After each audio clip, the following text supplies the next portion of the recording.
And we're live. Hey, so welcome to our bonus live stream with video today. Oh, it's three.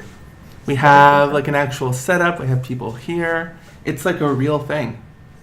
We're legit. Feels pretty real. Yeah, I agree. So yeah, how's everyone been? We have some new faces. Hello. Why don't we do a quick intro then? Yeah, let's introduce ourselves.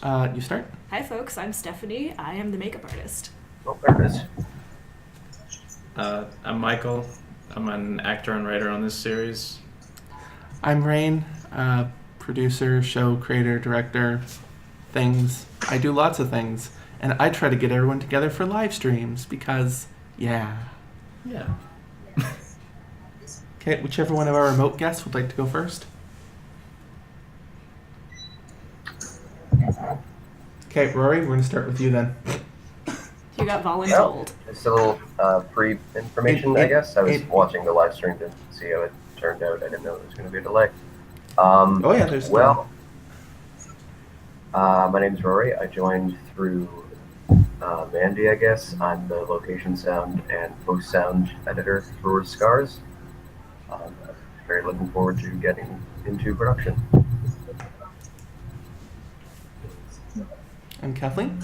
I'm Kathleen. I'm helping out with some of the social media and also the set photographer. Excellent. Looking forward to that too. It'll be fun. I even have a mug that has it's one of the old prototype ones. Yeah, it's the Scars mug. Yeah. Anyways. Do you have an official mug? We have an official mug. It's, yes and no. An official prototype mug. It's the prototype mug. There's going to be a better one. This didn't turn out the way I wanted it to. Yeah, there's a new updated logo. Yes. Yes, okay. And it's going to have that. And like the new updated logo played on, just played now. Ooh. So some of us didn't see it. I have a multi-viewer thing set up now, so like you guys could have watched it if you were paying attention. Oh, okay. Yeah. Well, there's no chance of that. No one's here is paying attention. No. I mean, everyone's paying attention. So yeah, we'll just kind of kick it off. I know we have a topic to talk about, but let's just kind of kick off with what's everyone been up to.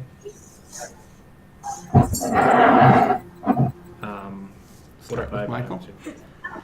It's been a long month of sort of pre-production. I've been breaking some scripts with friends, like writing drafts of things, organizing schedules, that sort of thing.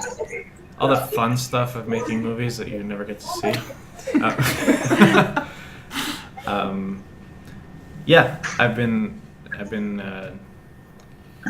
doing some promotional stuff and some crowdfunding stuff for various films. I think we'll do a few plugs at the end, so I'll save that for later. We sure are. But yeah, that's what I do. I dabble and I wear a bunch of hats. We should get you like actual hats. Yeah, I You need can some. pile. I Yeah. want to update my winter wardrobe, so if you can buy me a producer's toque, I'd love it. So that way we know when Yeah, we're winter fashion is producing, pretty and then neat. you take Yeah. it off, and we won't talk to you about production stuff after that. Pretty much my entire wardrobe is just something I've stolen from a set. So, like, that and the clothes my mom buys for me. So basically, when we shoot in the hotel and the toiletries all go missing, we'll know where to look. Yeah. It's like the blankets in the bed have just gone missing. If you Curtains are gone. I'll just be putting all the You got like a craft week's table worth of shampoo into in the little Tupperware. bottles. If You didn't steal anything from our little film set. I know. Consider yourself lucky, I guess. Thanks. I You appreciate know, it. if you steal all of the shampoo bottles, they're Yeah. going to switch to a packet system. Yeah, they will. When you start stealing packets, I mean, it's not like it's going to stop you. It's going to make things a little bit more difficult. Yeah. You'll be like one of those people that, I guess, like the main confusion point would just be not confusing the ketchup and soy sauce packet you steal from all the restaurants with the shampoo packet Yeah. you steal from hotels. Oh man, no! If you steal all the shampoo bottles, they'll just start adding Tabasco to it. Try getting that in your eyes. That's just showering on hard mode. I don't see what the problem is. Yeah. All right. So That's new game. Less showering. so aside from stealing everything from sets, Yeah. Pointed look. Yeah, but enough about just that. looking straight at you. Yeah. You can do it easier because you're right across from him. Yeah. What else has people been up to?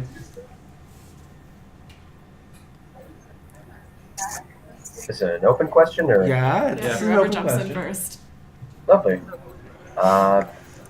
Well, as long as I'm not stealing the floor from anyone. Nope.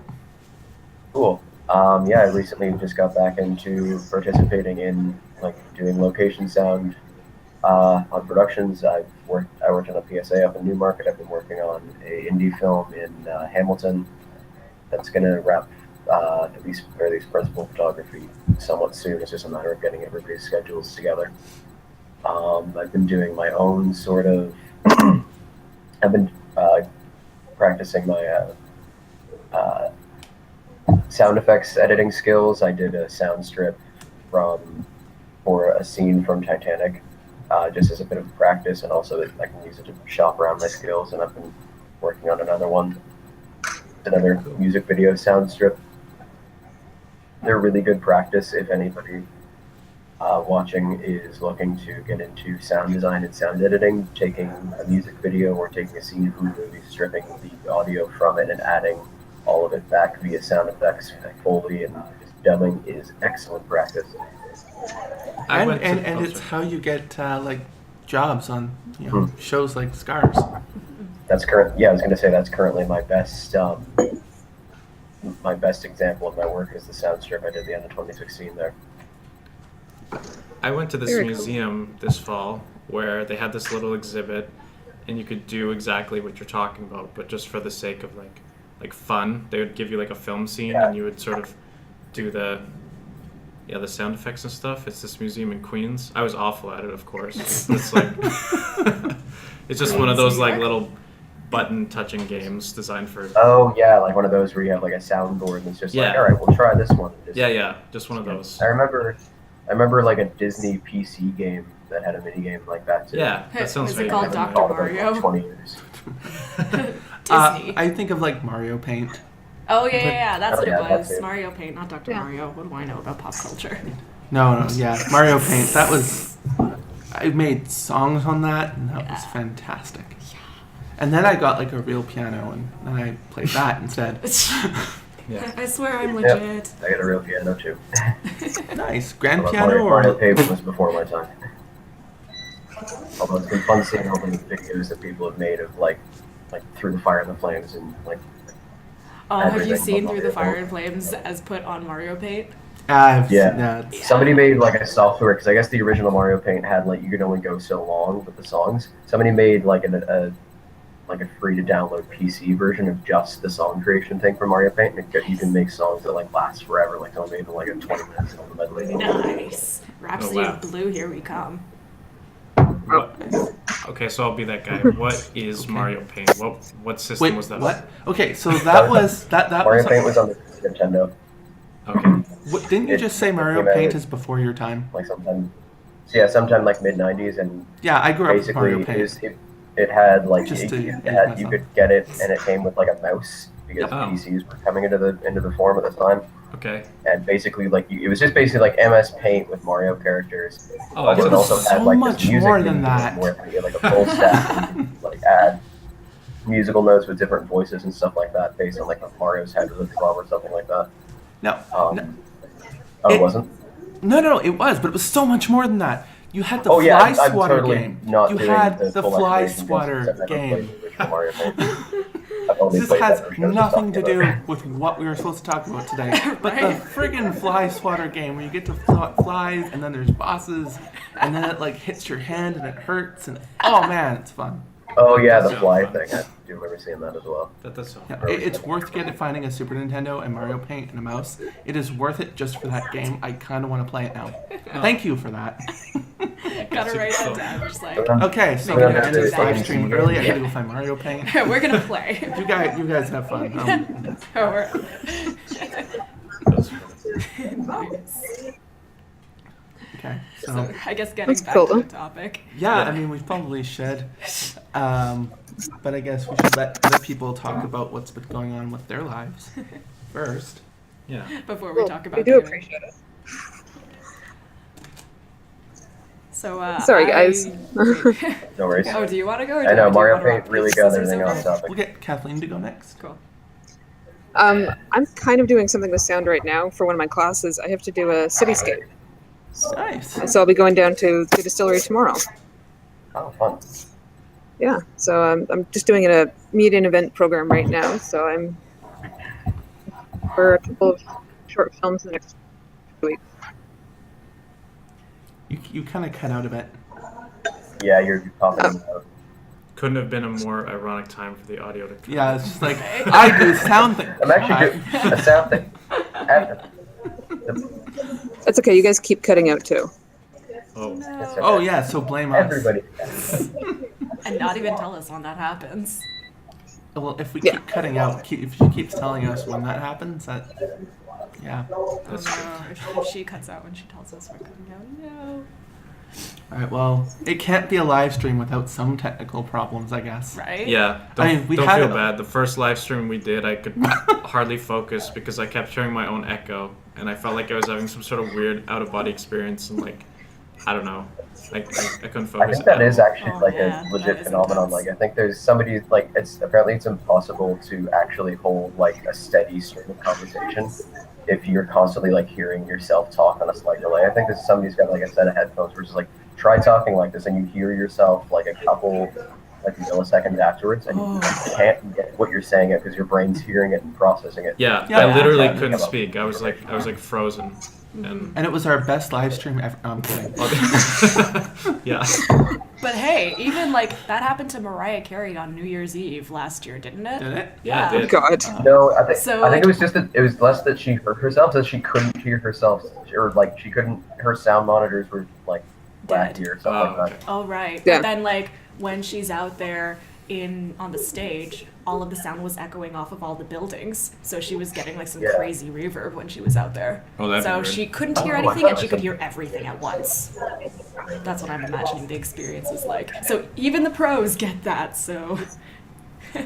Yeah. Yeah. Also, why you have to do a site survey though to make sure that doesn't happen.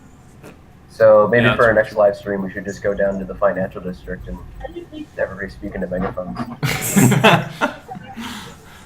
No, we have. I mean, we'll see how the other live streams go, or how it goes in the future. We also have a thing that we're going to do near the end of February when I can get as many people together as we can after we shoot our trailer. Oh, yeah, we're doing a trailer. In case you didn't tune into the last one where we talked about that, I can't remember if we did, because Sean and I had like a half-hour conversation that I Right. forgot to unmute. nice. Yeah. Yeah. Hopefully So there this weren't time I any had to be careful personal that you were details unmuted. Yeah. Yeah. That's the problem when you're in the room with the same person and that's you're only in the room with the same person. It's really easy to forget to hit unmute. So it's like I watched a live stream, but the live stream never showed up. I actually did have that happen a couple of weeks ago. I was watching a live stream where the guy could not get any sound onto it, so it's like you didn't actually have a live stream Yeah. until he Yeah. figured it out like a half hour later. Hey, that was like us. Was that last Saturday? It was 2 Sundays ago. Okay.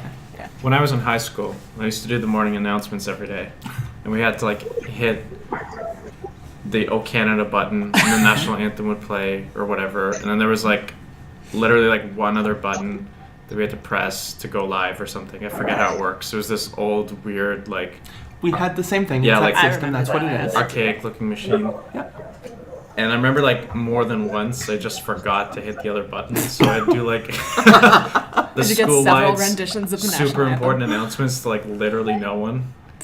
Oh no.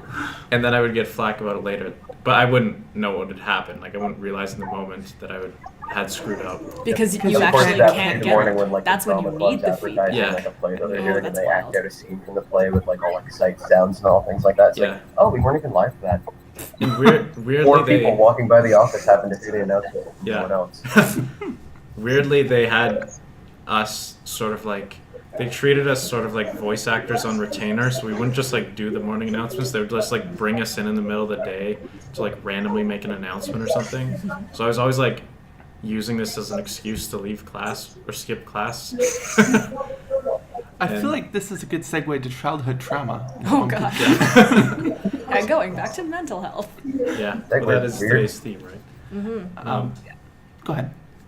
Yeah, so it would be just like super weird. Like I would just be like in class, and then like the vice principal would just be like, "Hey, we just need you to just read this over the PA system," and I would just leave.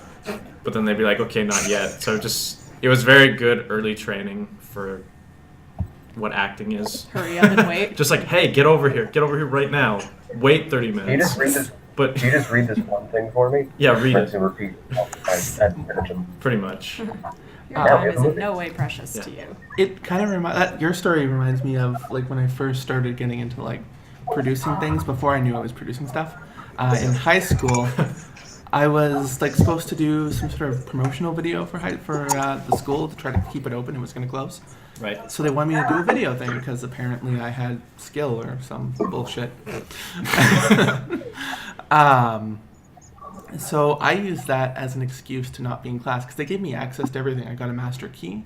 I had, yeah, so it's just like whatever I needed, it was at my disposal. And this was the first project that I ever had in this field. And I was getting paid. And not only was I getting paid, I was like, I had access to, and I could get out of class whenever I wanted. If it was to go like shoot interviews. So I was like, well, I need a crew. So I gathered some of my friends, and then basically it's just like we have a pass to fuck off whenever we want to. And that's exactly what we did. I think we shot close to 100 different interviews, probably over 4 hours of footage, and we maybe used like 10 minutes worth of that. But we just kept shooting because we wanted to get out of class. Yeah. So we just like students, teachers, janitors, whoever. Yeah. That's funny. Yeah, and it was just, and it didn't turn out well at all because I didn't plan it. I didn't plan any of it. Your first time, how are you supposed to know that you actually have to plan these things? Well, I mean, my teacher who got me into it was just like the difference between like an amateur production and professional is planning. Oh. That's the only difference. Like, Oh a man. little bit more to it than that, Yeah. but does play a role. Yeah. You should know what you're doing and plan it. But again, I was like 17. You're 17 and you're given a master key. You might as well just be like, I have the power! And yeah, all logic goes out the window after What that. happened to Rory? He just left. He died. He just stormed off and kissed or something. He got bored. He was just like, fuck this. Peace. Okay, now that he's gone, we can talk shit about him, right? Okay, now we can talk about Rory. No, I'm kidding. We'll wait for him to come back before we jump into things. Okay, I guess in the meantime, I'll talk about myself. Exactly, Yeah, there's sure. nothing to know. Like, No, just there's a lot of other noise. Oh no, is there background going yeah, on? where is that coming from? That's Kathleen. Oh, I thought No. it was Rory's coffee machine. I'm still here. Something is very, very wrong. You guys are just really distorted. Cool. Oh, sorry. Wait, visually or audibly?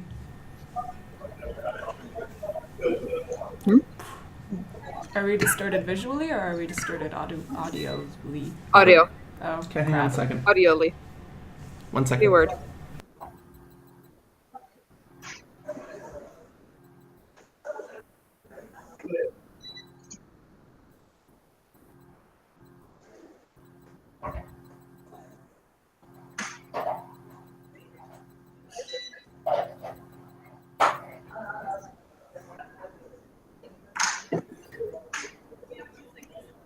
I think you guys scared Rory away.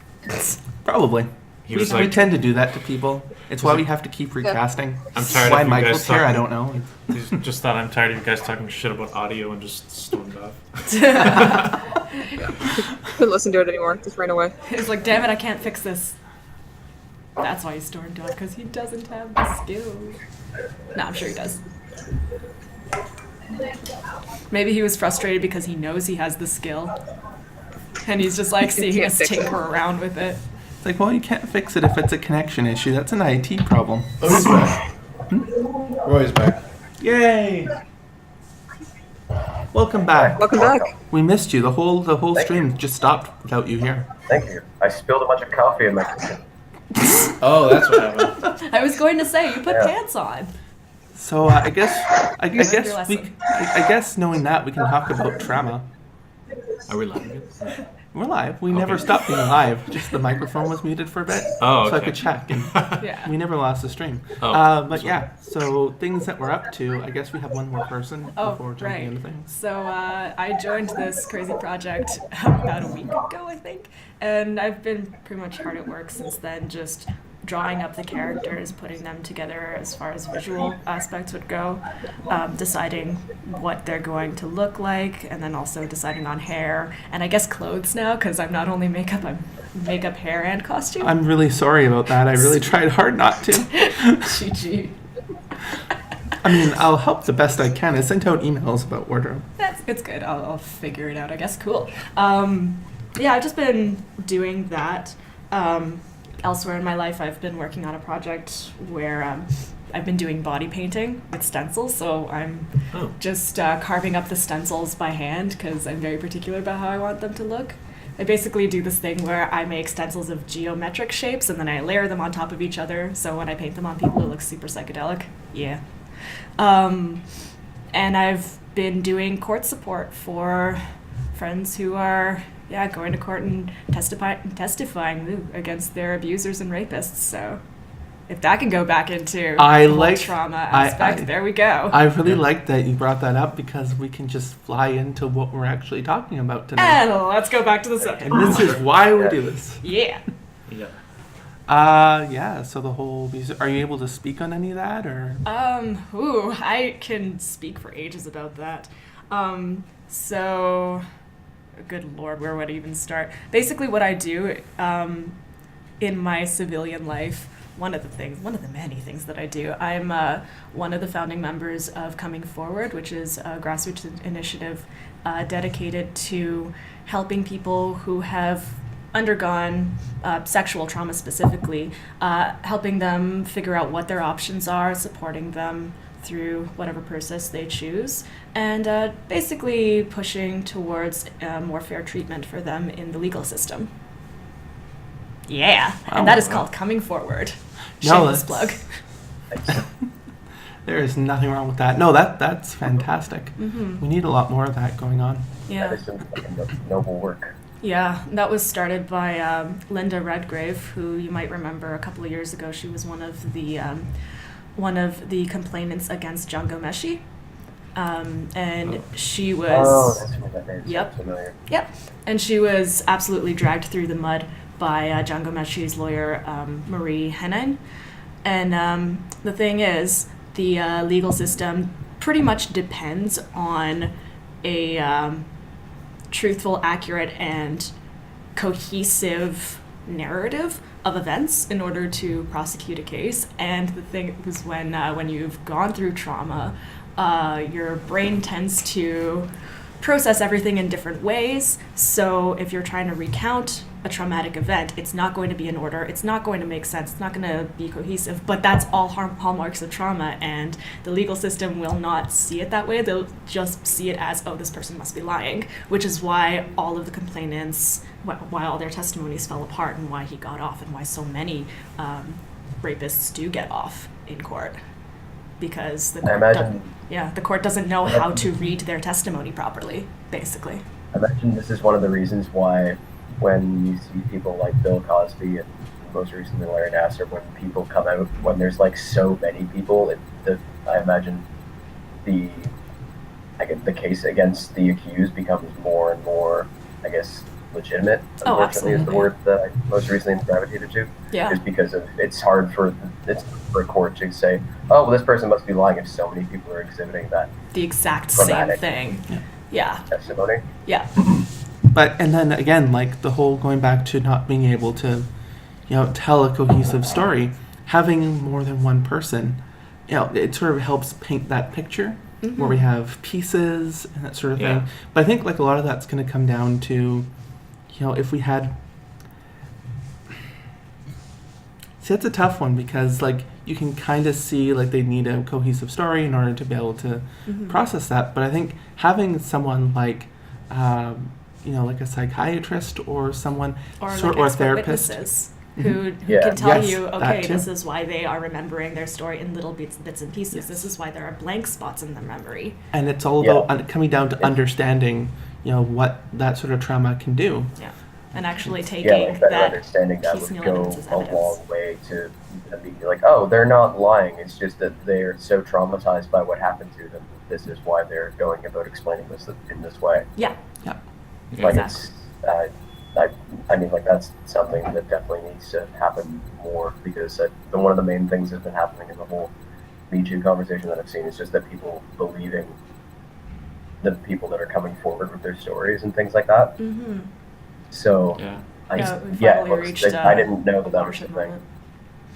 moment. The whole bits and pieces, broken parts of it being a part of the traumatic experience, I guess. Yeah, it's a hallmark of trauma, and I think that we are, like, as a society, we're collectively starting to understand that, and that's why believing survivors is becoming more and more the norm, because as a whole, we are starting to understand mental health more and more. So we're understanding, like, oh, they're not doing this because they're lying, they're doing this because mental health issues.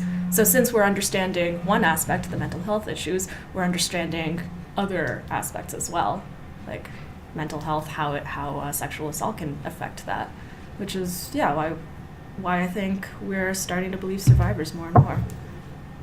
It all ties in together. Yeah. Yeah. Well, that's good. That's a thing that's happening. Yeah. Can we learn more about coming forward? Do you have a website? We're working on a So- website right now. Fun thing is, while we were building the website, since Linda Redgrave got so dashed in court, there are a lot of people who are convinced that she's lying and convinced that she has some sort of chip on her shoulder against John Gomeshi, so they are actually trying to work to bring her down. And such, when we were building our website, it actually got stolen from us. Oh, jeez. So, Wow. yeah, like there are some people still left in the world who are very, they're working against making progress happen. And so, yeah, the website got stolen. We had to start from scratch, but we are slowly getting it back online, guys. I can't remember if it's a .com or .ca. We're going to have a meeting in a couple of weeks to suss that out. But, yeah, in the coming weeks, definitely, like, search up Coming Forward, and we will have something back online for that. We're definitely working on it. Oh, absolutely. Yeah. Let us know when that happens. We'll promote it on the site too. Yay, thank you. Because I think that's all that sort of thing is really important, especially now.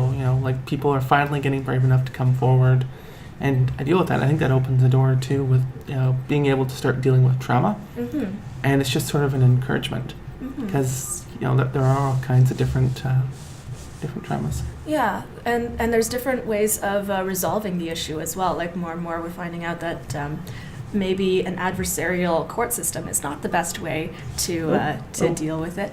Ooh, are we having technical issues? The stream went off. Oh no! Oh no. The stream got tired of we're hearing here. me. We're here. Okay. I Cool. was going to say, are the people that stole your website listening in or something? Oh god. Stealing our live stream. Damn it. Our live stream, not theirs. I thought they fucked off to India, so that would mean our live stream is reaching India, which could be a good thing. I don't know. Glasgow. I think if someone hacked our live stream, I don't know if I'd be annoyed or like. Impressed. Yeah. Teach me your secrets. It's like, well, It's working. no, I mean it's You not went even through that. all It's this just effort like for me. it's like we Thank have reach enough, I guess, that people care enough to hack it. Well, You know what's people really should care about mental you know what's health. really funny? I haven't seen this as much recently in the past year, but when Facebook Live was like huge for that little stretch of time, I did a couple of them, and then like with no advertising or push or gain or whatsoever, you'd get these messages and they'd be like, "Hello from Turkey, hello from the Philippines," and you'd like be posting a video from set or whatever, and there'd be like 1,000 people watching. Whoa. I have no idea how it works. Like, Well, and like Facebook's It always out. is impressive when you're online somewhere and like you find it, like you're playing a game or something like that. Start to go a little bit. Okay. Like, Look So- who's here. something Hang like on. that. All right, Like, so and like you find out that you're playing with somebody like from I'm Germany or somebody from like Poland or like like literally halfway across the okay. world. I gotta cut you off for a minute. We're just gonna take a quick break. We'll be right back. We have another guest joining us, so we'll be back with you in just a few minutes. Talk amongst yourselves.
Hello, we're back, and we have a new person. We had to slightly change our setup because someone showed up late, Yes, I'm sorry about but that. at least he showed up, I guess. I'm glad to be here. So, why don't you give a quick intro to yourself? What's that? Why don't you give a quick intro to yourself? Oh, well, I'm Sean, and I play Alex on the show. I think if you've listened to any of our other live streams, you've heard me. And, I have no idea who you are. He just showed up. The door's unlocked and he just walks into the place. looking like a bum. Yeah, he just shows up, looks like a bum, and then wants to be on the live stream. And, like a putz, I'm like, all right. I didn't We know. halt it We're all just for this person we don't know. I didn't know it was that easy to get a spot on here. Otherwise, Apparently. we'd Sorry? Oh, I was just like, see how nice we are. We'll let anyone come in, even Right? if they look. Well, it's perfect because it's a discussion about mental health. Yeah. It's like how if you just wear guess. a bright colored Accept vest all and hard hat, you sorts can just walk onto a at any construction stage site. of their life. Sorry, was that about walking onto a construction site? I was just saying, it's like if you wear a bright vest and a hard hat and act like you belong, you just walk onto a construction site. This is Yeah. true. Yeah. Yeah. And it's kind of Totally. like if you have a large camera with you and you act like you belong, you can walk onto anywhere. Totally what it's like. And if you wear a white lab coat, people will believe what you say without question. Pretty much. That's true. Like if you just Yeah. tell someone that you haven't met that like they have an incurable disease. But you're wearing a white lab coat. Exactly, you're wearing white. Well, a lot of it's attitude, right? Yeah. Well, it's all about selling it. So if you just walk in, and that's the difference I found too with like when shooting stuff. Even if I belong there, if I walk on and I'm not sure like where to go or like I look confused and lost, people want me to leave. So that happened like twice, and then after that didn't happen anymore. And that's when I discovered I could just walk anywhere. Yeah. Just walk with purpose. If I'm just like, yeah, I'm here to shoot the thing. Oh, we don't remember hiring someone. Well, I'm here to shoot the thing because someone on your team wanted me here. So why don't you go Someone deal with did, that? I'll be over here setting up in the press Yeah. box. I actually have a funny anecdote if we have time. We have time. Okay, I guess We'll we get back into our topic in a minute, but But funny. one time, I was shooting this film in small town Ontario, and they like shut down this like city block to do it, and it was this kids film. So the main actors in it are all children, and I don't like there's a where lot this of is going. animals on set. There's a lot of animals on set too, like dogs and dog trainers and stuff. So they had like a permit to shut off this like block, and there's this big scene in the film. I played a mailman in the film, and there's this big scene where like the whole town is like converging and like walking through this square like at the end of the movie. So it's like this super complicated shot with like young children and animals everywhere. And then this guy just wanders onto the set, and he's like, I guess the resident gangster of the town. He looked like someone you'd see in Toronto, but he was just like this random thug, just starts wandering through. He just yells at the DOP like, "What the fuck, man? Get that camera out of my face!" And decides to make this whole thing about himself. And he's just like wandering through the shot, like fucking it up, and it was really bizarre and really awkward. And then finally, one of the producers like snapped and was just like, "Hey, there are families here. There are children here. Have some respect." And he was still like, he was obviously on drugs or something, but he was still convinced this whole movie was like a sting operation directed at him. He was like walking around being like, "Get that fucking camera out of my face."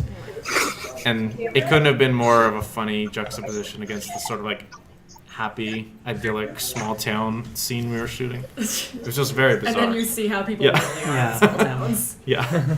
Like, Well, it was weird because it was a we've small created- town, but he felt more like someone you'd run into in the city. Like, it was very bizarre.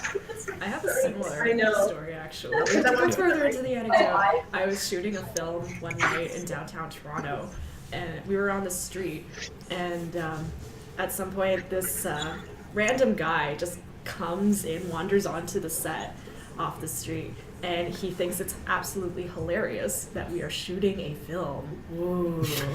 And so like hearing the director say action and cut like really set this guy off and made him believe that he had permission to yell that too. So he would yell it out in the middle of our takes. Oh, jeez. And eventually we were like, okay, buddy, you're ruining our shot. You have to go. So finally we got him to walk away, and we could hear him walking the whole way down the street. Cut! Cut! Like getting quieter and quieter as he walked further away. It was Kathleen, hysterical. is everything okay? Yeah. Okay. That's funny. Feels like there might be some sort of an opportunity there, but at the same time that would be difficult to like integrate that person, maybe that's- even help them on some level. I'd love if that guy became a huge Hollywood director one day and they're like interviewing him and it's like, how'd you get started? And it's like, I just hijacked this other set and started Well, giving.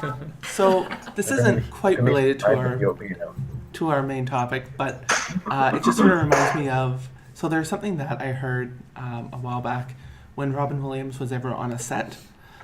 He would have this requirement as part of like, I forget the name of the thing, but anyways, one of the requirements of him being there was to hire a certain percentage of homeless people on set, just to give them some jobs. I think I've heard that before, yeah. That is awesome. Yeah. So that's something where it's just like, more people should do that.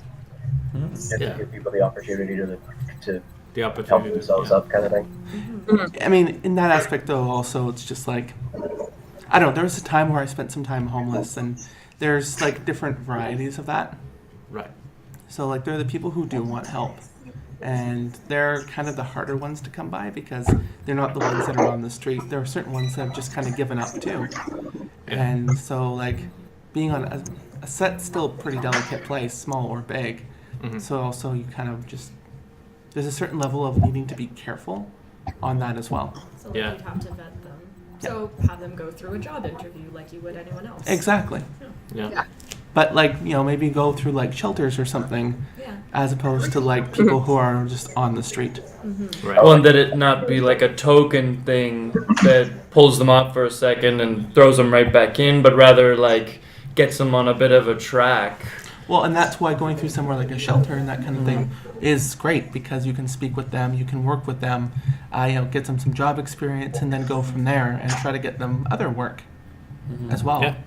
Yeah. As opposed to exactly that whole thing of like, pull them off, give them some work, and then throw them back on the street. You didn't really fix anything. Right. You might have given them like a little bit of money to like get through the next week, Give a man a fish. but that's kind of it. Exactly. Yeah. Yeah. Yeah. Well, I'm sure there's a way of filtering through some of them and help more, knowing Robin Williams. And one of the daughters from Mrs. Doubtfire actually wrote a book. Her name is Lisa Jacobs, and it actually included Robin Williams bringing the homeless onto set and paying them that way. Oh, wow. That's interesting. I haven't actually read that. I want to read that now. Yeah. It's really good, and she's actually a really interesting actor. She was Torontonian and like had severe anxiety when she was going through all the acting, and actually like gave it up. Oh wow, that's Not the little girl in Mrs. Doubtfire? The wee little girl? It was the eldest. the eldest. eldest. Okay. No, not the eldest daughter. Yeah. The youngest one, was that Mara Wilson? Yeah, it was. Okay. Yeah. Oh, okay. Yeah, that's. Well, I had one little story on set one time where I myself wasn't in the shot for the moment, and I was in my boxers and with wounds all over my whole body, half from having run through the woods, makeup. But to be able to do something between setups, I went for a run a bit down the highway. Like, this was Amherstburg, Ontario. Speaking of small towns, this is full lost highway. And I was looking for a playground to work out at. I didn't find one, so I started turning back. And then this woman pulled over, and she was from paramedics, and she started freaking out on me like as if, and she was concerned that I was escaped from the psych ward. And so then very quickly she realized it was makeup and stuff, and so she took a picture and was going to tell all her paramedics friends. And then about 20 minutes later, after I'd gotten back to set, the cops showed up, and numerous neighbors had called. Oh my god. And yeah, it all turned out all right, and it's like the most interesting story of set life That's for that shoot. But yeah. So I mean, that had to have been kind of awkward. Suddenly they show up to like the shoot, and That's Yeah. Yeah, it's, I promise on our set I won't run off too I much. don't know. That And I would be promise I won't fuck you interesting. up too badly. Yeah.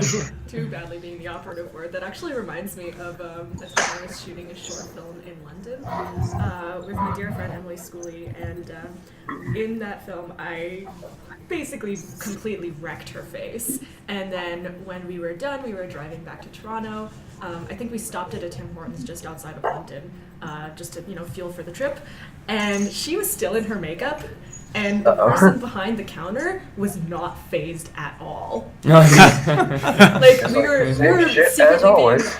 we were secretly being like, oh man, I can't wait to see the look on her face. It's gonna be so funny. Right. And she was just did not react at all to seeing Emily like with her face all scabbed and bloody, like blood leaking out of her eye.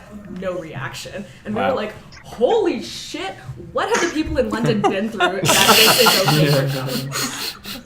It's been, Here I was feel like concerned. people-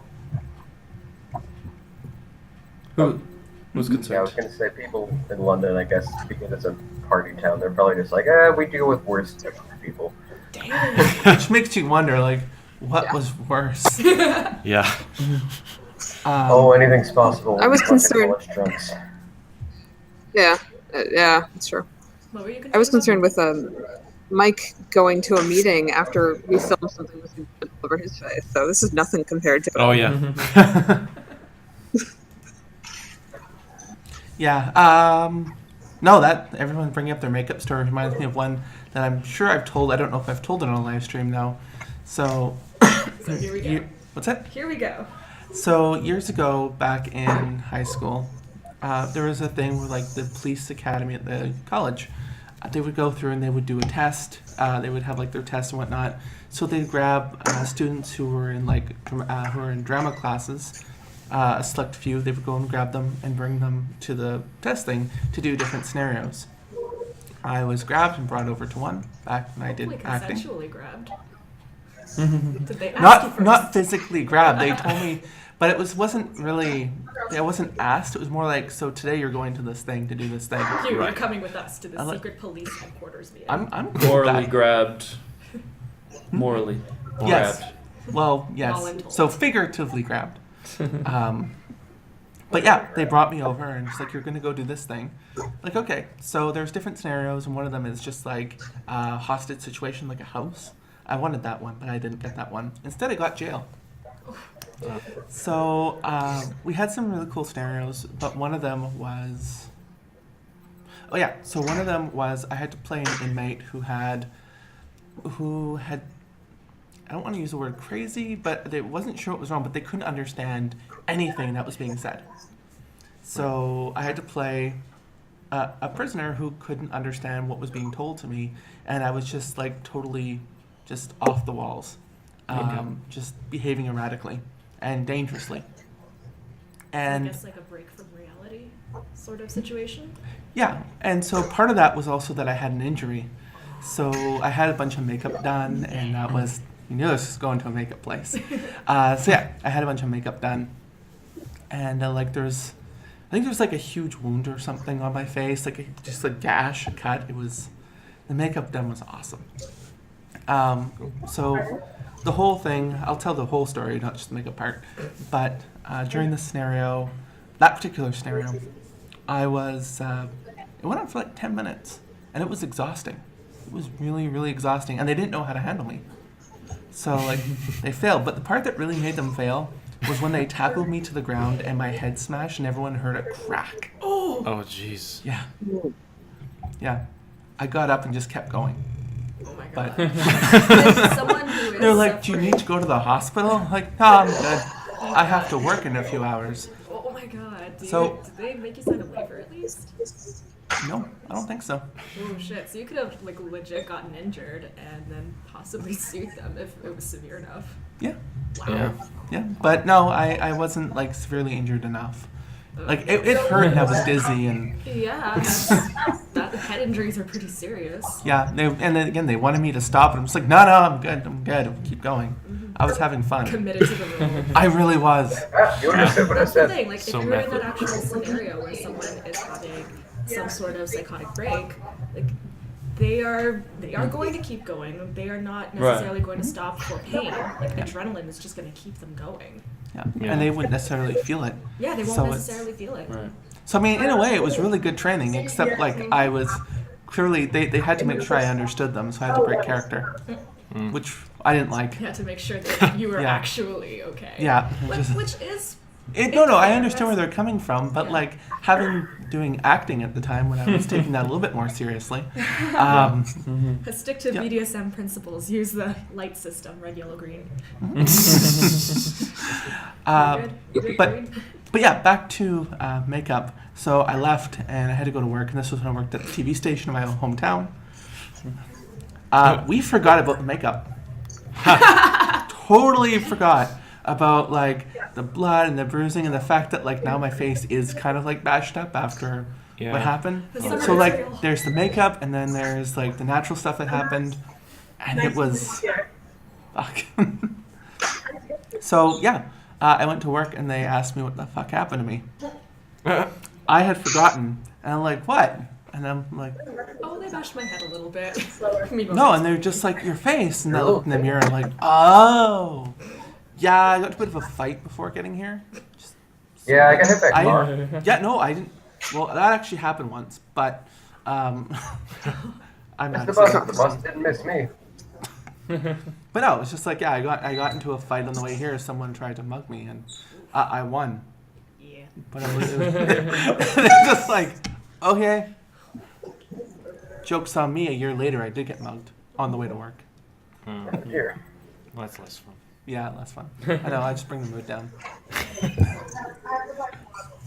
But that is actually something that faces a lot of youth on the street, for instance. Like, they do face a huge risk of physical violence, and since a lot of youth on the street also face a lot of mental health issues, hey, this all connects back together again. It does, right? Yeah. I knew, like, as soon as we started talking about this, like, we can bring this back together. Mhm.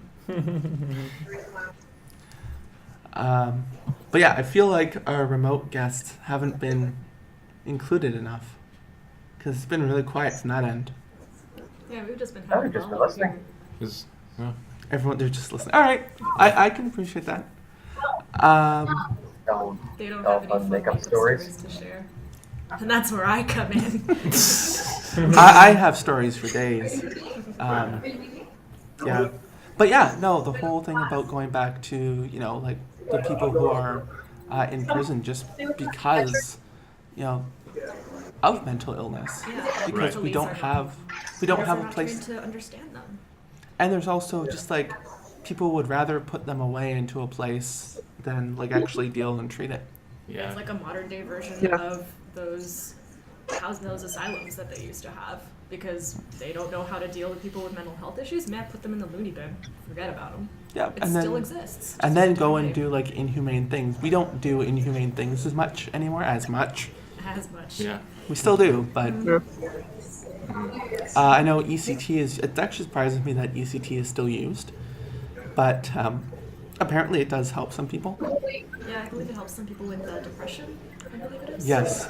Yeah. I can't say that I've ever really considered it. I mean, it's crossed my mind, just being like, I have like medication resistance bipolar and all this crap, and it's Right. so it's just like it's crossed my mind, but also it's just like I don't think it's worth it. Yeah. It's just like a few years ago, back when like I had some really bad stuff happen, and I wasn't really able to like if I remembered the wrong thing, I just broke down. And so it's just like, yeah, I think that's the only time I truly considered ECT, because if they do it wrong, it'll screw up your memory. Oh, And it's just like, that would be fantastic. I would like to lose my long-term memory, because then I can't act, then these memories can't hurt me anymore. I've actually had the same thoughts where I'm What's just like, the I wish I EC could rewrite my memory because Sorry. I thing you're just talking about? ECT is electroshock therapy. electroconvulsive therapy. Electric convulsive therapy is what it's called now. Yeah. What's it called? Electric convulsive therapy. It's where they shock your... Electroconvulsive therapy. Yeah, electric convulsive. Yeah. It's where they shock your brain with bolts of electricity. You're really waking up. Yeah, brain lightning. Sorry, I had to do that. We'll add in a I sound actually effect know in s- post. No, we won't, because that doesn't work on my part. Okay, hypothetically. I know someone whose, I think, sister went through electroshock therapy, and they said it actually did help. I have heard about like it does good things. But then it's also It's risky yeah. because if it doesn't Yeah. react well, I mean, my whole thing is like that probably wouldn't work anyway because I'm just, like it's just so resistant to everything else. Right. Probably just won't do a damn thing. Or my luck, it'll like now I'm okay. Now I want to have long-term memory. Like I'm good with that now. I Yeah. resolved a lot of that stuff. Yeah. And so like now it's okay to go back and remember things. I'm really glad that I didn't like seek out that sort of treatment in hopes of like wiping that memory. Yes. If you have memories, regardless if they're good or bad, they're learning experiences. And they right? make you you. Yeah. Which I mean brings up an interesting question of like, okay, so I also have borderline personality disorder. I'm just full of bad things. They're not necessarily bad. No, well, they have negative. So there are negative connotations to things that that again things like Bell's Let's Talk Day. Yes. It sort of works to overcome those sort of stigmas. But part of that is like my inability to hold on to an identity. So it brings up an interesting question of like, what makes us us? And everyone goes silent. Yeah, because now we're just like, oh god, what does make us? Well, It's and so that's the thing. philosophical a question. I'm just. Yeah. It is, but like Yeah. it's such a quintessential part of like Yeah. certain things. Like again, with borderline personality disorder, not having that identity, so it brings you to ask that question. I think a big part of what makes us us are our memories. Yeah. Well, the debate about the potential of a brain transplant, like what survives a brain transplant? Well, the body or the brain. Obviously, the brain. Right. So you are your brain. Your body is extra. It's meat. Yeah. Yeah, that's what it is. It's a vessel. Yeah, it's a vessel. It's the thing that carries your brain. I But- really want to watch Get Out again now. That was a really good movie. See, I found like the whole thing where he goes like down into when they have him go down into what was it, the sunken place, something like that it was called. Yeah, the sunken place. I thought that was like a really good metaphor for dissociation Oh, absolutely. because that's like pretty much exactly what that is. Yeah. We're just like now everything's like a screen and you're watching a movie. It's kind of like that. Mm-hmm. So you haven't seen Get Out? I haven't seen Get Out, but if it has like a visual representation of dissociation, I'd like to see that. Because like I suffer from dissociation pretty much daily at this Yeah. point. See PTSD, it's great. I have a friend who has the same thing. I should put you two in touch. She would love to have someone else talk to. Yeah, it's a wild ride, especially if you're just like if you're walking somewhere and suddenly you just like phase out and phase into Yeah. somewhere else. You're like, what the hell? Yep. It can happen. Yeah, I've had that too, where like there are moments where like I'm doing one thing and now I'm doing something else, and just like I have no memory of stuff in between. Yeah. I think the scariest. There was two moments that were really frightening of that. One of them was when I was doing something, and then the next moment I was sitting in I was in the living room doing something, and the next moment I was in the bathroom running a razor lightly across my neck. Yeah, that was. Yeah, that was a pretty dark moment. And then the other one was some stuff happened with a friend, and it was just like it was affected me in a really, really bad way. And so, so when you drank and like I took a bunch of Seroquel and some other stuff, a mix of things, and then I guess I had a dissociative episode in the middle of it because like it was weird. So like I went to sleep or thought I did. And then I woke up 2 days later, but like I hadn't been sleeping. It turns out I had been active. Things were moved in my apartment. I had been doing things. There was like a couple of conversations that I had that I don't remember having. It's just Yeah. like I wasn't me during that whole time. And that's just frightening to know that like, Yeah. what else did I do? And how often does this happen? I mean, I get that there was other factors contributing to just how bad that was. Right. But like, what else was going on? It's absolutely horrifying to go through that stuff, and that's why I think that we should be gentle with people who go through that stuff because they don't know themselves. It's not like they're doing it on purpose. And So it's frightening. But there is a problem that I'm having now where you have this whole definition of dissociation.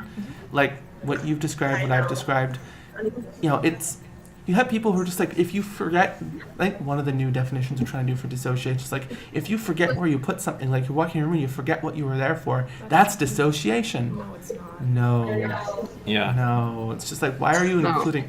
So like now, given that we're doing that, I use specific things like depersonalization and derealization to describe the experience. Yeah, I think I Yeah. get derealization a lot as well. I do too. It's just like I feel like I'm not in my body. Everything feels kind of fuzzy and floaty. And then you're not really in control anymore. You're just Yeah, you're just kind of on autopilot.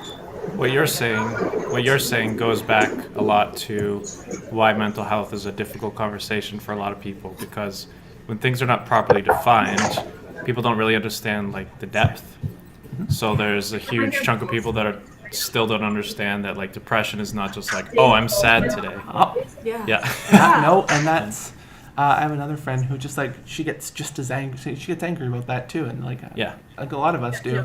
But like people who need legit help Yes. can't get it because there are people who are just like, I have depression because I was sad that one time. Ew, I was depressed about not getting into see a screening of a movie on opening night. Right. Or It's my just like, favorite no, you one- weren't depressed. You were sad. My favorite Yeah. one is Doesn't when matter. people say, "Oh, I'm so OCD about Yeah, such it's and like, such do you know, things." like, do you know what OCD is? Yeah, you are If not you a don't- disorder. Don't say you're a disorder for one thing. Well, Because it's very fluid and non-tangible, right? And humans don't deal so well as with things necessarily like that outside of art and artists and Yeah. stuff. But and two, there are also degrees, right? Like without saying you're OCD, you can have a small. All of these things affect us all on some degree, I've You heard can people. say- but then have- it can be worlds different in degrees. Yeah, you can say you're very particular about things, or you're very anal about things. You are not obsessive compulsive disorder. Yeah. Right. I've I heard mean, people you, say. Sorry, go ahead. I've heard, this is kind of a bad joke, but I've heard people say that they're kind of OCD, which in itself is an oxymoron because by definition it's obsessive and compulsive, so it doesn't kind of work like that. Yeah, exactly. And Oh. Yeah. I mean, Nice. you can obsess over something without it being a disorder. Right. You can feel compelled to do something without it being a disorder. Yeah. So, don't say it's OCD. Say, I'm sort of obsessed with keeping my place clean. That's okay. That's not a disorder, but, Yeah. that's a valid thing. Yeah. Or, maybe you feel compelled a lot to, like, move the tablecloth to make it smooth. That's not a disorder. That's just your brain wanting you to do something. Yeah. Pretty much. Because you're particular about it. Words matter. Yes. Yeah. Words Use your have words meanings for a properly. reason. Yeah. And I think that's part of what it makes it so difficult for a lot of people to talk about these issues is because the language is so muddled. And in Yeah. a lot of cases, we don't even have language until pretty recently. So like what you were just saying, how depersonalization and depersonalization, how those suddenly just started coming into the widespread lexicon. Yeah, if we don't have these words to describe these specific experiences, how the hell are we supposed to talk about? We don't. And that's, Exactly, which is why like we need to give everything a language. But then, To do it. and the problem is like having people who go like, oh well, I feel discluded in things, and like I want to be part of it too because we're talking about it. You have things like mental health awareness sort of things, and then you have a lot of people who feel discluded. So like, I have this disorder. I feel depressed, or I have what's the other one? Anxiety. Yeah, Oh, anxiety. Asperger's. A lot of people. Oh PTSD yes, or that too. any other I any was- other disorder or I was also- mental issue that people use to describe very Dis- mundane and everyday things. The dissociative identity disorder, that's the other one too, that a lot of people like to fake that they have. Just because, you can't really prove that one. And it's like, oh, I have, and it's just like it's an excuse to sort of do things differently Yeah. and be like, well, that was my other personality. Well, maybe even get access to marijuana too, I guess. There are other ways to do that. You could just say my back really hurts, guys. Yeah. Yeah. I was gonna say, I think the other one is when people are just like, oh, I swear that person's bipolar. They're always they're I angry. hate one that day, Yeah. so That's much. so Whatever. Yeah, it's Hate just it. like, yeah, it's People, like, I fully don't understand what bipolar disorder is, but I don't feel like using it to describe whether somebody's just going through like a happy day or a sad day or however it is like that. I'll describe it for you if you want. Sure. Yay, So- education. Yay, well, that's what we're talking about, right? That stuff. Yep. So, bipolar disorder is where you have, well, I mean, it describes itself pretty well. It's like, you have two different opposites. So you have depression, and then you have manic. And there's two different types of bipolar. There's bipolar 1 and bipolar 2. I believe 1 is full-blown manic, and 2 is hypomanic, I believe, if I'm not mistaken. Right. Anyways, so bipolar with full-blown mania is where someone, when they hit a manic stage, they'll start to, it varies, but could be hallucinating, hearing voices. It's psychosis. It's full-blown psychosis is part of the manic. Right. Hypomanic is everything with manic except for psychosis. I'm lucky as far as mental illness goes, and it's like I have just hypomania. Mm-hmm. So, again, depression, we're all pretty familiar with, like, the low lows. Sometimes there's usually no reason for it. It's a chemical imbalance. With mania, it's a lot more energy. You're going to make more reckless decisions, that sort of thing. So, again, more talkative, maybe be more outgoing, that sort of thing. Right. And then if you have a mixed episode, those are dangerous. There's two different kinds. If you're like depressed, then you have mania. They're both pretty dangerous, but one of them, like, you're a little bit more likely to, if you have suicidal thoughts and you have a burst of mania, you're a little bit more likely to actually carry them out. Because this one about depression, pure depression, you tend to not be able to do anything, depending on how it affects you. Yeah. I should say that. That does remind me, I don't know how appropriate it is to talk about, like, other friends' experiences, but here I go. I think as long as we keep names out of it, sort of thing, we can. So I have a friend that he suffers from borderline, actually, and he told me one time that he had gone through a manic episode, and that during this episode he tried to commit suicide by stabbing himself with a pair of scissors, I think it was, but he didn't know it was happening while it was happening. Mm. And when he came to, he was like, oh, okay.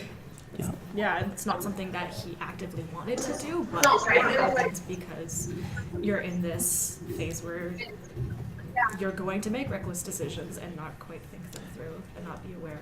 And I can't help but wonder if that was maybe a little bit of a dissociative episode on the exact same time. Yeah, that's what it was. Which, it was dissociation yeah. and mania at the same time. Yeah, and that's dangerous when that happens. And so, getting that whole dissociation, and that, it's dangerous. I've made terrible decisions during that too. How were you able, Rain, to learn the terminology, and did it help you to understand it better, but also to sort of deal with it better in that? To learn the terminology and start breaking it down. Yeah, because when you're suffering it without being able to describe it and work through it, that must be more difficult. You would think so, but so when I got diagnosed with bipolar, that was a pretty tough one. It took me a few years to come to terms with that. Mm-hmm. It made sense, and it gave an explanation. That being said, as soon as you have that diagnosis, for me, it became part of me. Mm. Not only did it become part of me, it became me. So, I identified solely, that was my identity. And that comes down to, the whole borderline thing happening as well. We're like, well, this is a new part of me. It's now all of me. So, while it was great, it became a reason, I can't do this thing because I'm going through a depressive episode right now. Whereas, before, I kind of was able to work through it. Because it'd be it's because of this. This thing didn't happen, so now I'm not, now I'm just, now I've hit this depressive thing. Yeah. Which is, because it wasn't sad. It was different than sad. Right. But I just didn't have I would attribute a reason to it. And then as soon as I have the real reason, it's that. So, it's an excuse to not do things. Eventually I came to terms and started, working through that. So, being able to describe it to people is great. Having doctors not believe you because one doctor said it, and they've decided that, no, you can talk away your depression. It's not a chemical thing at all. We can stop your meds. Yeah. Yeah, no. Don't work like that. No, it really doesn't. So, it's good and bad. Having the terminology helps, but also, it's moderation. So as long as you don't let it become you, Mhm. it definitely makes it easier to talk about and in terms that other people can understand. Totally. You know what? That actually, I was thinking about it just this morning, how when I was maybe 11, 12 years old, I was seeing a therapist, and he was telling me that it didn't matter so much putting a name to whatever was going on with me. What matters was just treating it. And I was thinking this morning, all these years later, no, it's actually helpful for me to have a name, a box to put whatever's happening to me in. Otherwise, I will not know what is happening to me. Like, as soon as I realized that I have a lot of executive dysfunction going on, and I realized that that was a result of CPTSD, I was able to plan my life a lot easier. So I can now say, oh, I know I'm going to get distracted and go in a completely different direction from my task, so I'm going to write down exactly what I need to do, step by step, break it down, so that way I can come back to it and not be completely lost when I get back. And that's, again, like, I like that too, like, now that I know, like, knowing what's going on. And there's a long time too where I would try to fight through it. So, like, I would hit a depressive thing, I knew I was going to hit it, but, like, I can get through this. Now I can plan my life accordingly, where, like, it's a certain amount of Yeah. acceptance has to be there. So, like, I know that when April rolls around, I'm not going to be in a good place, so I should try to keep, Mhm. you know, I should let everyone know that that's going to happen sometime then. And then I should also, you know, not plan to have anything big happen. So it's Right. learning about the thing itself, but also how to deal with it and roll with it a little more positively. Yeah, gaining Yeah. control by giving up control. It's a weird sort of thing. Yeah. Yeah. Sort of sounds like Alcoholics Anonymous. Little.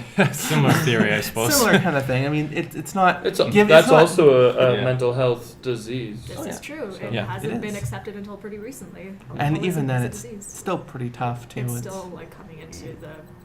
People are still starting to accept it. And Right. I think also it's because you're associating something like with alcohol or gambling or something, whereas what we should be doing is focusing on the fact that it's addiction Right. is a disease. Yeah. Everyone had, like, people who are affected by it, they have different things. Mhm. But, like, an alcoholic can also give up alcohol, become addicted to gambling as, Yeah. like, the thing. It's just the way the brain is wired to naturally become more addicted to certain things. Yeah. People say they have addictive personalities. Yes. And Well, that's- it can even be more subtle than that. I do have some personal experience with that, and I mean, the personality that led to that, even though there's been no alcohol for years, is still present. And it's not necessarily an addiction that it manifests as on any one thing, but just like a selfishness, I would say, notably. Yeah. Would it be selfishness, or would it be a coping mechanism, or I guess a disordered coping mechanism? Because often alcoholism or any sort of addictive issue, it often is. You often see a history of some sort of trauma in that person's past. Would you not?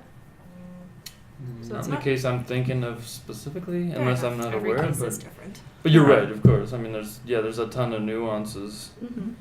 Which is why people need to not treat everyone with the same brush. Yeah. Which is Yeah. why learning about this stuff is important. Hey. No, and I mean, Pretty much. trauma is a fairly relative word too. I think maybe when we say, like, you don't think there's any trauma related there, maybe it's, you know, a much more subtle trauma to them. So, Yeah. and again, it's like the things that, you know, the trauma that I've gone through in the past might not register as something a big a deal, but when you start factoring in other things, like, you know, when you start factoring in other aspects, like, it becomes something a lot bigger. Like losing a friend, it happened, like, not like, you know, like someone not being friends anymore. Like, Yeah, that's, yeah. it doesn't seem like that big a deal, but then when you start looking at things like, you know, you factor in, like, the borderline personality disorder factor, and then you factor in other things, and then also my own personal experiences, you know, suddenly it might make a little bit more sense, at least to me. But other people might not see it that way. It's Mhm. like, it's such a small event, and yet to me it's so big. So I think trauma is a pretty relative term. Yeah, Yeah. I can see how, like, if you have issues with anchoring down what your personality, what your self is, if you do attach your sense of self to someone else, then losing that someone else in your life is definitely losing a massive part of you. So I can see how that can really sort of cause you to spiral out and be just unmoored. Right. Absolutely. I guess mixed in there too can be like guilt of perhaps even having caused a tragedy or trauma to other people. as well. And that becomes its own trauma. And it's just this vicious cycle it becomes. It's. Yeah. I like that you hit the nail right on the head there of like, my crap. It's like, thank you for that. Yes. But no, that's definitely, and it's also letting out, learning to forgive yourself too. And that's such an important skill that people take for granted. Yeah, it's very important because you might have the issue with yourself bigger than anyone does. Like, you probably think about yourself more than anyone else in the world does. It's just true. Yeah. So there could be things you're still feeling guilt or still feeling pain or still feeling regret about, that if you don't learn to forgive yourself somehow or another, like it's just gonna get worse, so to speak. Like Oh, for sure. yeah. Well, and that sort of leads to something I was thinking about earlier. In terms of, it is useful to put names on it and to be able to discuss it and everything, but at the same time, recognizing potential fluidity, like it does continue to evolve and change. Right. Yeah. Positively or negatively, and sort of keeping tabs on yourself through time. No, for sure. Is it No, and there's also anyone's experience? Yeah, no, it's well, it's interesting too. Like, I like how people are just like, it's gonna get better. When they talk about like going through trauma, or like you're gonna get better, you'll turn. I don't know that a better or worse are words that I would use. Just different. Right. Yeah. Sure. Yeah. Just things will your situation changes. Things become different. Not necessarily better, not necessarily worse. Mhm. And sometimes it can just be like an equal level of crap. Yeah. It's, Mhm. But it will continue to evolve. oh yeah. Yeah. Yeah. That feels like a much more grounded and wholesome way of viewing whatever situation you might be. Because if you say that things will get better, that's kind of a value judgment, and it makes people think like, either when are things going to get better, or things aren't better right now, and Yeah. then since things aren't better right now, they're going to get down on themselves even more because we put that value judgment on it, rather than just letting them actually see everything objectively Right. and accept things as they are, or take whatever positivity they can out of whatever situation they're in. Yeah. Pretty much therapy is about giving yourselves the tools to deal with situations. It's not like a magical cure-all situation. I wish. Where Yeah, it Yeah. sounds a lot like DBT therapy, what you were talking about there. but yeah. Kathleen, Rory, either of you want to weigh in? Well, I've just been listening for so long.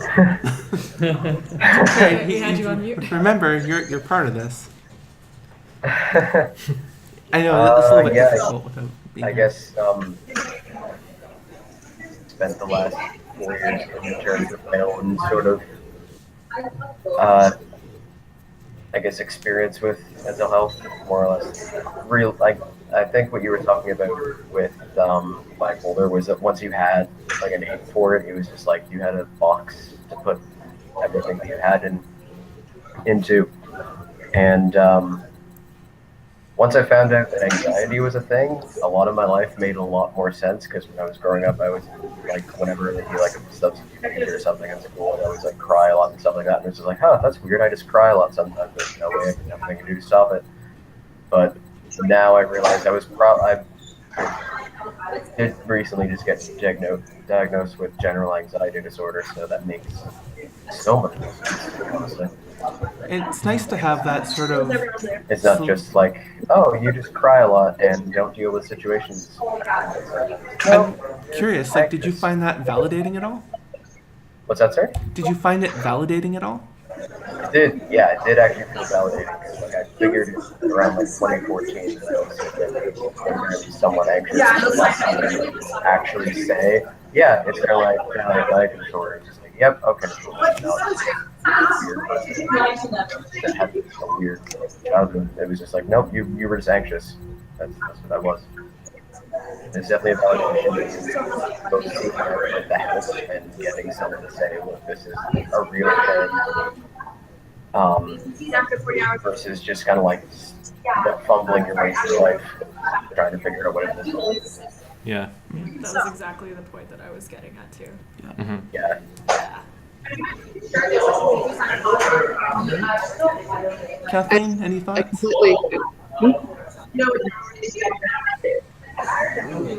completely agree with what Michael Lake was saying too. That you were the only person that really thinks about yourself all the time. Yeah. I was in a very dark mindset about 3 years ago at a job that I hated, and it was like it was so bad. It was like, well, if I do this, no, I'm not going to do that. I'll end up in jail. Wow. Wow, that's a bit of a wow. Damn. It was just a point of I was in such a dark mindset of like, oh, they don't actually care about me that much than what my mind is saying that they do. Yeah, Yep. that's exactly No, it. That's what I was driving at. All right. Yeah, and I can talk about this forever, but we are hitting the end of our live stream. Yeah, Yeah, we have to go and do some super secret things for the Scars trailer. yeah. I'm sure there'll be post pictures later today. But let's go around and plug our stuff if we want. If anyone has stuff that they want to promote before the end of the live stream. Well, I've mentioned it to everybody in this group chat. I mentioned it at the beginning, but I did a sound strip for scene from Titanic. It's just an example of my sound effects editing skills. I posted a link to that Rain in the group chat of this of the hangout session that we've got there. Yeah. So yeah, if you want to check that out on my very as of yet unbranded YouTube channel, it's just right now my sound, like there's a little bin on the internet where I can post my sound effects things as I make them, kind of thing like that. That's at present what I've got to plug. Nice. If you want to send me the link to that after, I'll edit the description of this live stream. Here, I'll shoot that to you in the. Send it to me in an email. Yeah, send it to me in an email, and I'll change it when I get back. I'll change the description, and I'll add anything that we want to have in, including our Patreon link, which I'll get to in a moment. Cool. All right, Kathleen. I don't really have a trailer to plug, but I'm working on a film at the end of February with a few people from our work, from Michael Lake and I's work. It's about a undercover cop car, so I'm looking forward to doing that. And once we have more information, I'll be sure to share it. I've read the script. It's very funny. Excellent. It is. It's hysterical. Looking forward to that. Sean? Tomorrow night opens the pantomime version of Beauty and the Beast. Speaking of makeup and mental health. And screwing us as far as availability goes. Yeah, makes it No, a little I'm- challenging. It's okay. But yeah, everyone's. I can include the flyer or something like that on some such social media. Yeah. But yeah, no, I think it's pretty funny. It's a pantomime, so there's a man dressed as a woman, and audience is welcome and indeed encouraged to scream and yell at actors and stuff like that. Nice. I play the Beast, and Naturally. the costume and the makeup are pretty intense. I must say, we did a full dress rehearsal last night, and I think it's gonna work. And I sing a Michael Bolton song as the Beast. Oh, I hate the that's song. hilarious. Singing Jack I'm Sparrow. forcing my way through it. Yeah. Yeah. It's kind of funny because I've heard a lot of people say that the prince in the animated version of Beauty and the Beast looks like Michael Bolton. Oh, that could be. If you look at them side by side, it's really quite uncanny. I Yeah. thought he looks like Yeah. a Renaissance painting. And I know that they actually, the artists actually did reference a lot of Renaissance painting, like classical art, Probably, yeah. to create the image of the beast as a human. That's funny. Yeah. I sort of look like a Michael Bolton Beast. That's what they say. Very nice. Michael? Cool. Yeah, I've got two things I'd like to give a little plug to. One is this film called 2005 Classifieds, which I'm promoting on Indiegogo and Facebook. We're in post-production now, and we're hosting a sort of post-production crowdfunding, which will help us do all the post-production work and help us get into film festivals and that kind of thing. I watched the trailer thing. It looks amazing. Oh, thank you very much. So basically the story, it takes place in 2005, where we're kind of on the cusp of this digital age we live in now. And it's sort of like a Kijiji chance encounter gone wrong. And the movie deals with themes of like paranoia and hubris and identity and It's a feature that or sort of thing. short? It's a short, yeah.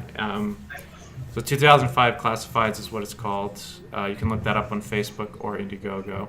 And I'll put a link in the description as well Yeah, later there'll be a tonight. link. It was a very fun and weird thing to shoot because it took place in this age in 2005, which was not so long ago, but at the same time it was forever ago. So Technologically. we did the production team did a great job sort of recapturing the feel and the look of the year 2005.